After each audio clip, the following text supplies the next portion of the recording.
স্বামীর হুকুম ছাড়া ইসলামের অথবা সাংগঠনিক কোনো কাজ, ইসলামের জন্য কোনো কাজ অথবা সাংগঠনিক কোনো কাজ স্বামীর হুকুম ছাড়া যাওয়া যাবে কিনা? আসলে সংগঠন শব্দটাই কোনো ইসলামী শব্দ নয়। সংগঠন বলতে আমরা বুঝি একটা দল, একটা গ্রুপ, একটা কিছু মানুষ এক জায়গা হয়ে সুসংগঠিত হয়েছে। জি। তো এই শব্দটা কোনো ইসলামী শব্দ নয়। ইসলামে এর কোনো পরিভাষা নেই। জি। কোরআন বা সুন্নায় এর কোনো শব্দ নেই।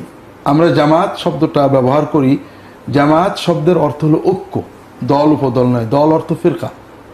জামাত শব্দের অর্থ হলো দলহীন ঐক্য। জামা ইয়াজমা ও জামান, জমা হওয়া, জমা হওয়া, ঐক্যবদ্ধ হওয়া। আর দল সংগঠন হলো ফিরকা, ফারাকা, ইফতারাকা, তাফাররাকা, মানে বিভক্ত হয়েছে। তো সংগঠন হলো অনেক মানুষের ভিতর থেকে কিছু মানুষ একত্রিত হয়েছেন।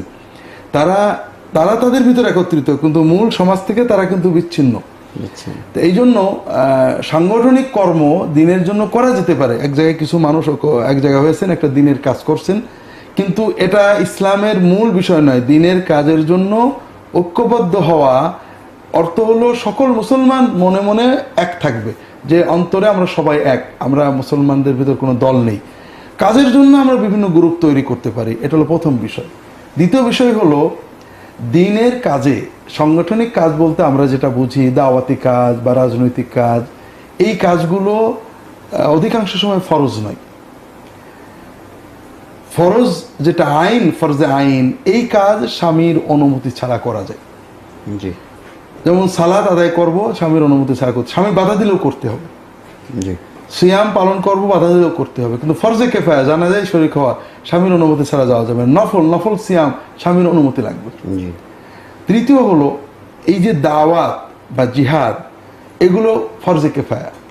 আল্লাহ রসুল সাল্লাল্লাহু আলাইহি ওয়াসাল্লামের কাছে এসে একটা ছেলে যুবক বলছে, ইয়া রাসূলুল্লাহ, আমি আপনার কাছে এসেছি জিহাদ করব বলে, আপনার কাছে এসেছি আপনার নেতৃত্বে জিহাদ করব। রাসূলুল্লাহ সাল্লাম বললেন, তোমার পিতামাতা কি আছেন? হ্যাঁ আছে। তুমি ফিরে যাও, যে পিতামাতার খেদমতের সাথে মাধ্যমে জিহাদ করো। একটা যুবক এসে বলছে, ইয়া রাসূলুল্লাহ, আমি এসেছি আপনার নেতৃত্বে জিহাদ করব, আমার আম্মা কাঁদছিলেন। তিনি বললেন, ফিরে যাও, আদহাকহা কামা আবকাইতাহা ফাইন্নাল জান্নাতা থাম্মা। তুমি ফিরে যাও, তাকে হাসাও যেমন কাঁদিয়েছো, জান্নাত সেখানে আছে, আমার এখানে নয়। তাহলে জিহাদ, দাওয়াত, এই কাজগুলো ফরজে আইন নয়, ফরজে কিফায়া। যদি কারোর পিতামাতা থাকে, পিতামাতার খেদমত ফরজে আইন। স্বামী থাকলে স্বামীর অনুমতি নেওয়া ফরজে আইন। কাজেই স্বামীর বিনা অনুমতিতে দিনই কাজের জন্য ঘরের বাইরে যাওয়া, অংশগ্রহণ করা, এটা বৈধ নয়। স্বামীর অনুমতি সহ অথবা ঘরে বসে যতটুকু করা যায় এটা করতে হবে। আমার পরিবার তো অন্য কেউ দেখতে পারবে না, কিন্তু দিনের কাজটা তো আরো কোনো ভাই অনেকে করতে পারবে। এই জন্য স্ত্রী, পরিবার, পরিজনের দায়িত্ব পালন করা ফরজে আইন। আমি দিনের জন্য বেরোতে পারবো, কিন্তু ফরজে আইন অবহেলা করে বেরোতে পারবো না, এদিকে লক্ষ্য রাখতে হবে। অনেক সময় নফল, দিনের জন্য দিনী দাওয়াত ফরজে কিফায়া, দিনী দাওয়াতের জন্য বাইরে যাওয়া এটা নফল। নফল নয়, দিনী দাওয়াত আমি দেব, আমি আশেপাশে দিতে পারি, এই জন্য আমাকে বাড়ি ছেড়ে যেতে হবে এটা জরুরি নয়। হ্যাঁ, বাড়ি ছেড়ে গেলে আমার কাজের একাগ্রতা বাড়বে, ভালো কিছু মানুষের সাথে থাকবে, এগুলো ভালো, কিন্তু এটা একেবারেই নফল ফরজের বিষয়।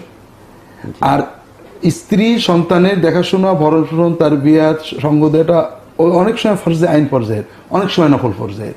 নফলটা অবহেলা করা যেতে পারে, কিন্তু ফরজে আইন পর্যায়টা অবহেলা করা যায় না।